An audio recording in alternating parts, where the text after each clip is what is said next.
All right, let's move on to our guest speaker. Virginia, would you please introduce our guest speaker to us? I would be happy to, and there's a lot I could say about Ruth Sanchez, but I really want to leave the maximum amount of time for her message today.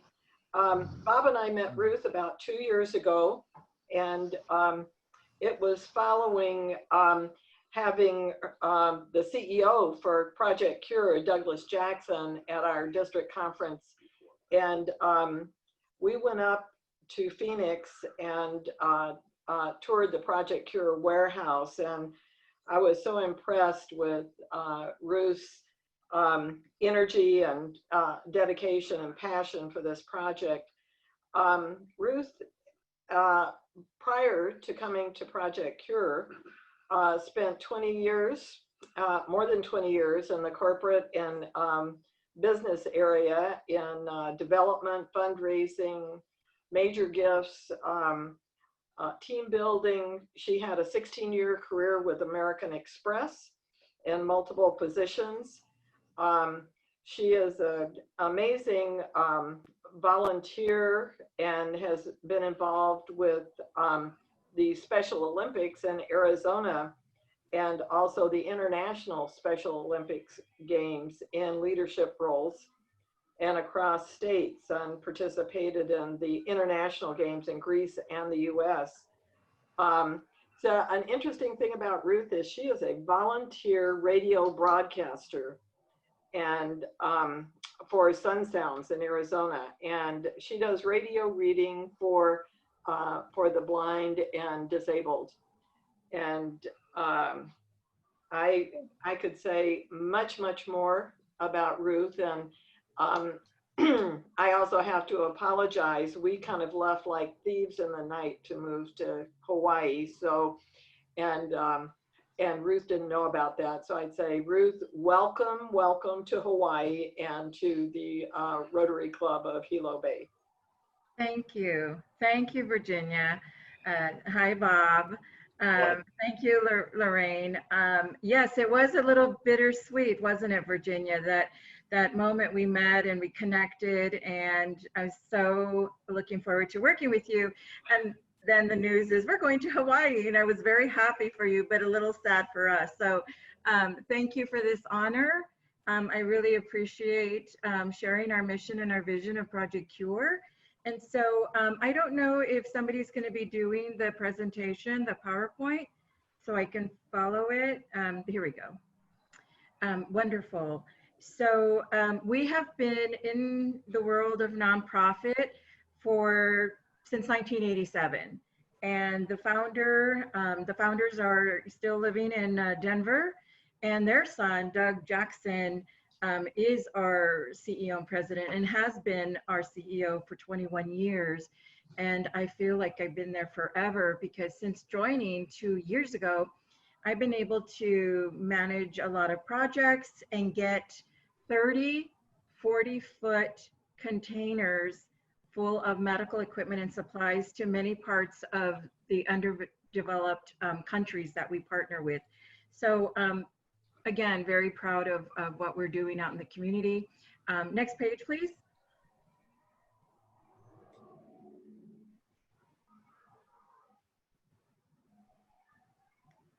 I don't know if this is gonna work.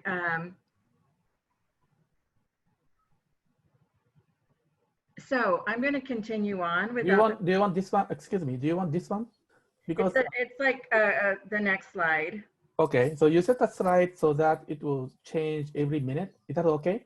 Okay. Okay. That's fine. Sure.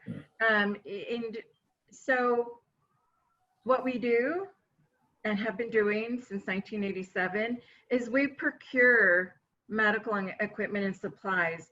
We're in 7 states, where each of our chapters has multiple partnerships with hospitals, with clinics, with hospices, with group homes, and we procure biomedical equipment.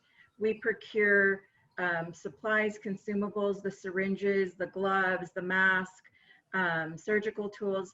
And I'm really proud. This is a glimpse of how we're seen in the world. We have the highest ratings for a nonprofit, and I work with multiple nonprofits, but Project C.U.R.E, we are at, I think, a 97% where every dollar goes towards, projects, goes towards containers.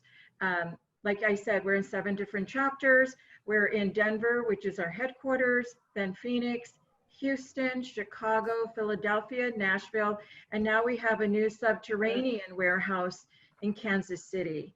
So, so Kansas City is missing from that PowerPoint presentation, and I believe the son of the owner of the Kansas City Chiefs donated that space. Our space in Phoenix is donated by Microchip. So again, we're a lean, mean working machine.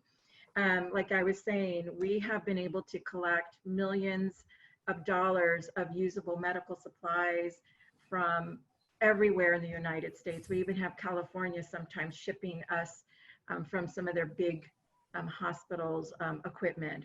We couldn't do this without our volunteers. We have 25,000 volunteers across the United States and 160,000 hours of collecting, sorting, packing, and delivering donations.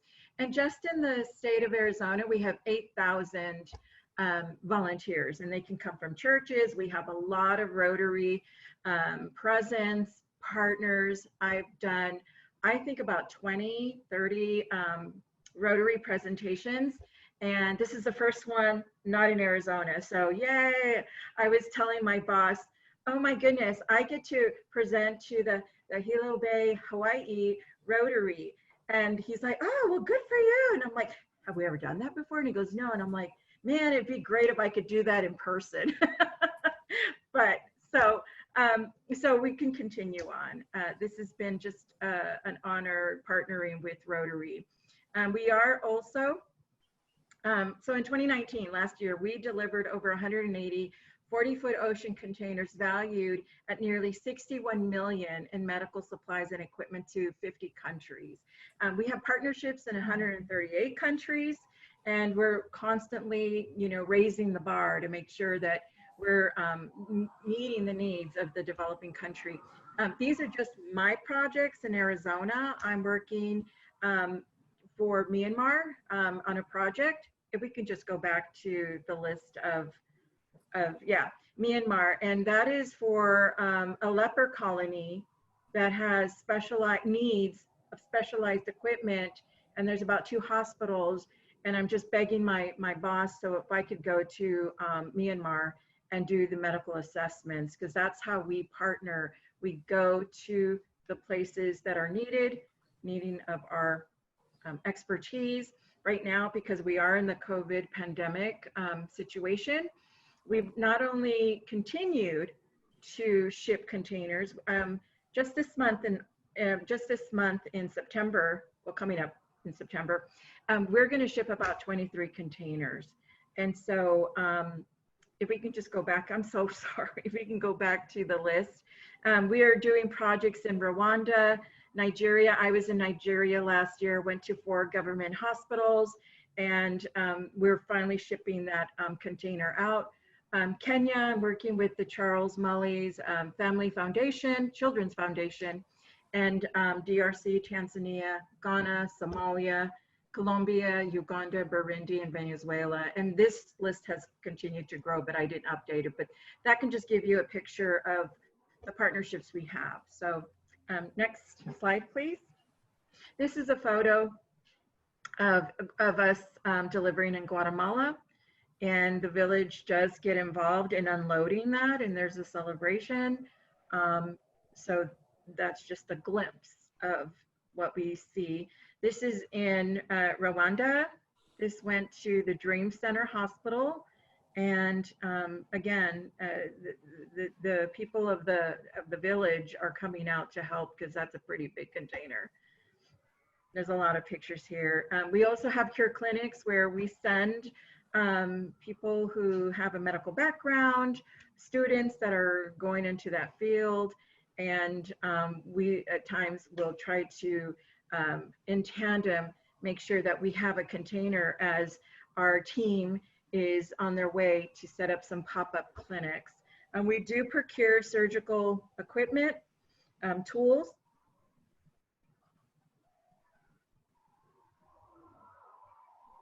Kits for Kids, we do a lot of this with Rotaries and with churches and with schools. And these are backpacks basically full of items that you and I would find in our medicine cabinet. And the children use the backpacks. So it's really fun. This is just a glimpse of the countries that we sent in 2018 of the Kits for Kids. Right now, because of the pandemic, we're not getting a lot of requests. So we're hoping to gear up again in 2021. These are the children in an African village waiting for their Kits for Kids. I was in Kenya and Ghana in March, right before the pandemic hit. And I was able to see children happily getting their kits. C.U.R.E. kits. C.U.R.E. kits are a 48-pound pre-packed kit with about $2,000 full of medical supplies. These are very popular when people in the summer and when people were traveling, and they were traveling on mission trips and taking these bags to smaller clinics where, you know, they're doing their missionary trips. So these are very popular. Rotaries, sister cities, we have a lot of different groups out there that get involved with the C.U.R.E. kits. These are photos of some of our travelers and some of the medical staff at the clinics. We also have programs. One is Saving Mothers Giving Life. And we do a lot of training out in the field with our partners. We work with USAID, Merck for Mothers. We have these partnerships where there's a lot of midwives that are, you know, they're not, you know, medically trained for when something serious happens. So we do have staff that go out there and do training. And we want to, you know, decrease 50% the maternity rate. We also have Helping Babies Breathe. This is also a training. It's a training for medical staff. It's a training for rural parts. Like in Kenya, Dr. Charles Mully wants this training. We're going to get this geared up when they build their hospital. It's a 4-level hospital, but he also wants the training to go out to the midwives on the rural parts. And then lastly, I just want to talk about C.U.R.E. clinics. We do, like I was sharing, we do about 8 to 9 C.U.R.E. clinics where we send medical volunteers, staff, students, and they set up clinics, you know, pop-up clinics to treat the community, the villagers who may not have seen a doctor for, you know, many years. So that's something that we do have. And last year, volunteer medical and non-medical professionals provided healthcare to more than 10,500 patients in 7 countries. So we do have presence out in the international world. Some more pictures of C.U.R.E. clinics.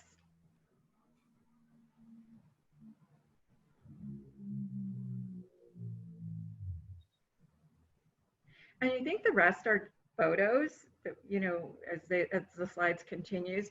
But what I wanted to share was when the pandemic hit the United States pretty harsh in March, the CEO, Doug Jackson, basically knew that we needed to pivot. We needed to pivot our response to the hospitals and clinics that were in so dire need of PPE. And we did that. And we did that for 4 months. And you know, it decreased as supplies were coming into these hospitals. So the very clinics, the very hospitals that had given us donations in years and years and years, were basically knocking on our door and saying, you know, we need the items that we donated, and we gladly managed all of those requests. I believe in the 4 months with the 7 different chapters, we were able to deliver $3 million worth of PPE, and now we're transitioning back to the international need that's out there. So, I just so happy to share, you know, what I do. I love what we do, and it's always a new day when I get a client to say, you know, we're in Somalia, we're in Pakistan. I even got a request from Iran that we need these supplies, and if they needed them before COVID, they need them even more now. So I just want to say thank you to everyone and giving me the opportunity to share our mission. And if anyone has any questions, please let me know, and I'll hand it back to Lorraine. I'm going to leave it with you because anybody have questions? I'd like to know, Ruth, if you tell the group how Rotary has interacted with Project C.U.R.E, and how do you get your, we've seen your huge warehouse, how do you get all that stuff?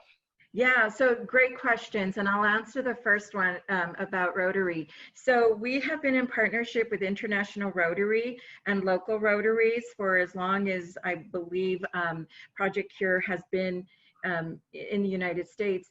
And we are also seeing Project C.U.R.E is also is a chosen charity of choice by the International Rotary. And so we have that privilege and that partnership. And then the second part of that question was, how do we get the funds? We go through we go through our local Rotary chapters, and then they start a project, and it could be a focus in East Africa, West Africa. It could be in South America. We have a Rotary here in Scottsdale with Dale Gray, and every year he gets about 3 to 4 containers for Mexico, for Sonora, Hermosa, Colombia, Guatemala.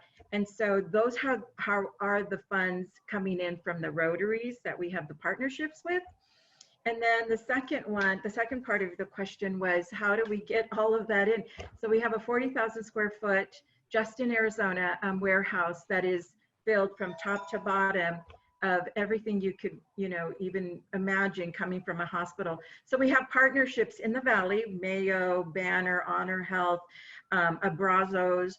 And so we have a calendar, a weekly calendar and we have a truck. We have volunteers that go to each of those hospitals to pick up the equipment. We also have hospitals that will deliver the equipment. So we can get it in so many different ways. I had a doctor, he was a dentist, and he goes, I'm retiring, I didn't sell my practice, can you use all of this? And we're like, absolutely. So we did kind of like, we picked up the big stuff and he dropped off the little stuff. So many ways to receive the donations. Hi, Ruth, this is Alan. One of the things that we run into when we send things to the foreign country is the cost of postal delivery. What transportation mode do you use to ship your stuff out to other countries? So we use so of course, we use the big freight on the water, so to speak. So we have 40-foot containers. So we ship many things to Africa, to Myanmar. Now on this side of the continent, we still have the 40-foot containers, and we drive it in. And so those are the different ways. Now everything inside the containers are donated. We don't charge for that. What we do charge is the rental of the container, the transportation, and just the overhead. So you don't go through the regular postal system, then you have a special arrangement? We have partnerships, and this is really logistics. So I know that we have shipped out of all of the different chapters, and they're basically on the water. So we don't ever go through the postal. And if I'm saying something wrong, I will make sure and follow up with Stephen and get that answer back to you, Alan, via Lorraine.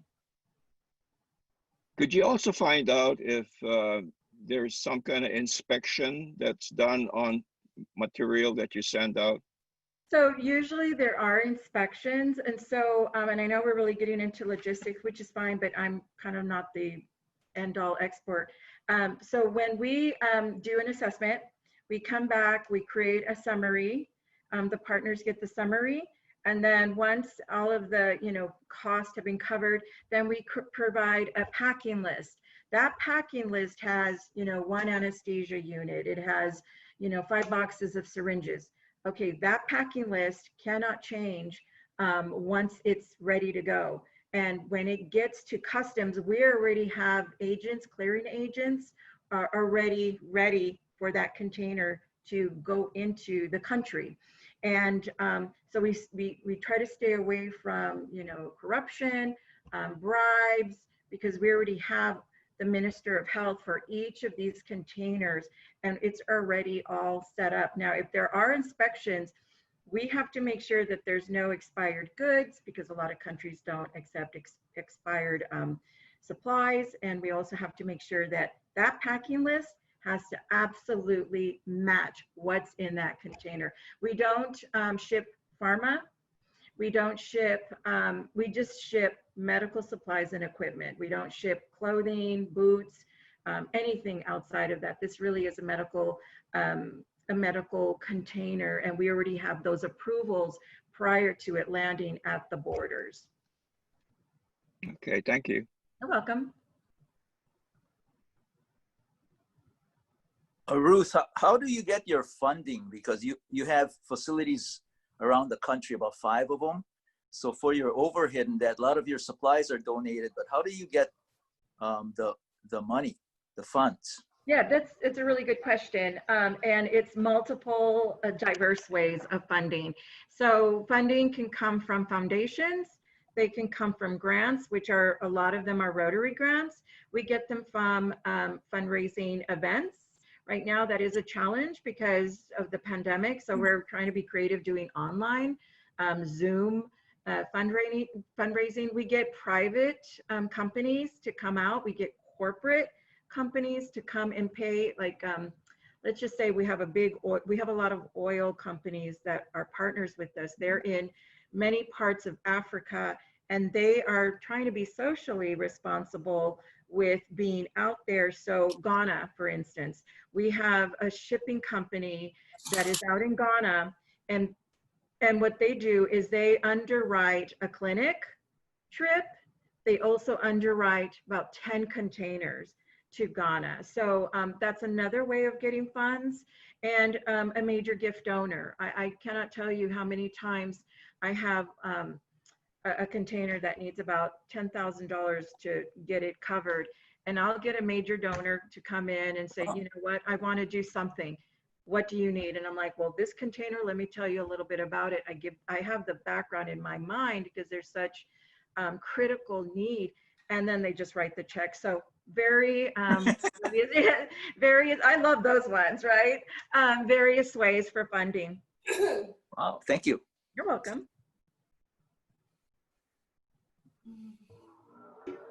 Ruth, it's Bob, and one of the things that impresses me, anytime I see a nonprofit that's got less than 10% in overhead cost, I think that's really great. And you guys are running at 3% of overhead. And one of the ways they achieve that is that the warehouse in Phoenix, which is roughly 40,000 square feet, they don't turn the air conditioning on. And I still check the weather in Arizona, and it is just super hot this year. The monsoon didn't come in. So the only area that is air conditioning, this 40,000 square foot building, is her small 20 by 20, 12 by 20 foot office.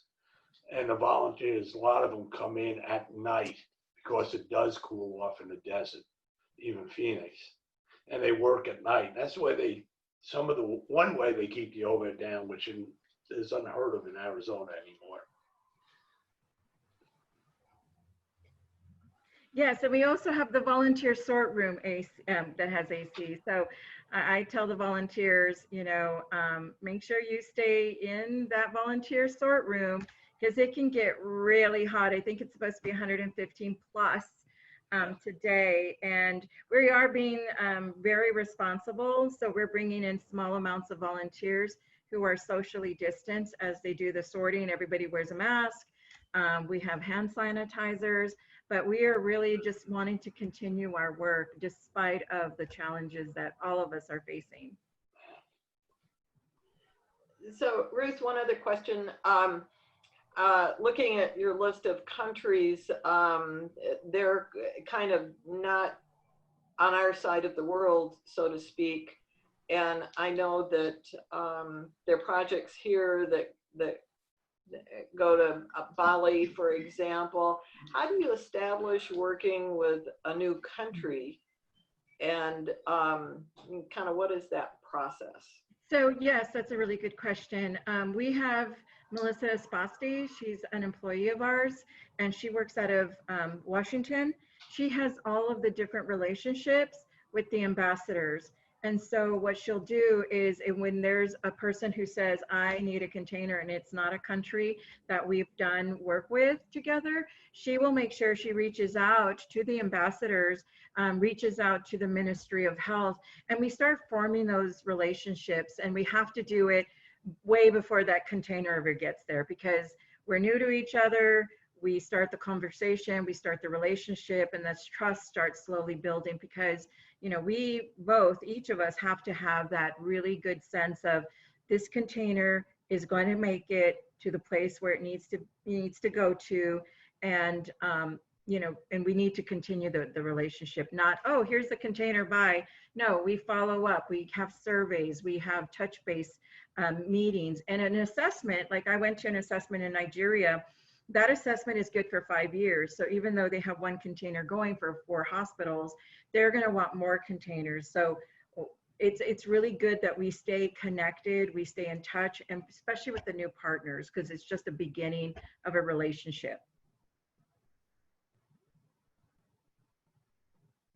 We talked about assessments. So what is an assessment? You go on site and Yes. kind of like an audit on what their needs are, or? Yeah, well, we do a pre-survey assessment where the client, and it's usually a doctor, an administrator, a nurse possibly, and they will do a pre-survey, and they'll give it like, so I ended up getting 4 pre-surveys for these 4 government Nigerian hospitals. So I will really study them. Now, when I get there, it's a 20-page assessment that that I have to go through. And you know, as much as they say, well, we need this, you know, C-arm ultrasound, and I get there and they don't have electricity, or they have a very small generator.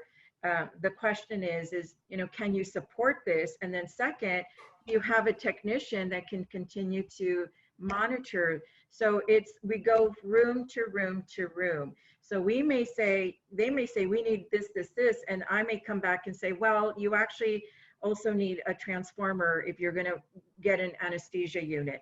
And we just have to be on the same page.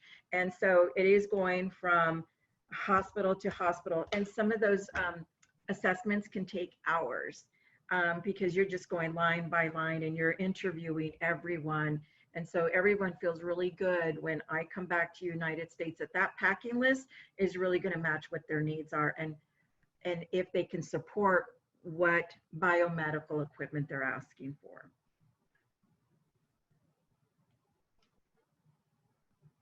Any other questions? One last question for me, Ruth, and also thanks so much for doing this today. The question is, okay, so you send, you know, containers to Uganda. Do you ever find out what happens with all of that stuff? And do you monitor or do other things? I know logistics up in Denver do the monitoring. They will, you know, again, say, you know, is everything working properly? And do you need another container? Do you need to, you know, upgrade your supplies? And so I've visited some hospitals where they had a container like 10 years ago, and I'll see that item still there, you know, with our little sticker. And then there's some items, and we see other items from other nonprofits that are shipping things out, and they'll say, you know, that's broken, or, we only used it once. So everything we get donated, any biomedical, we get it tested by a biomedical engineer. A lot of these items no longer have their manuals, but we go online and we download those manuals, and then every shipment with any kind of biomedical will have a thumb drive with that manual. So yes, we continue to monitor. We're trying to improve our surveys so that we get more feedback from the field.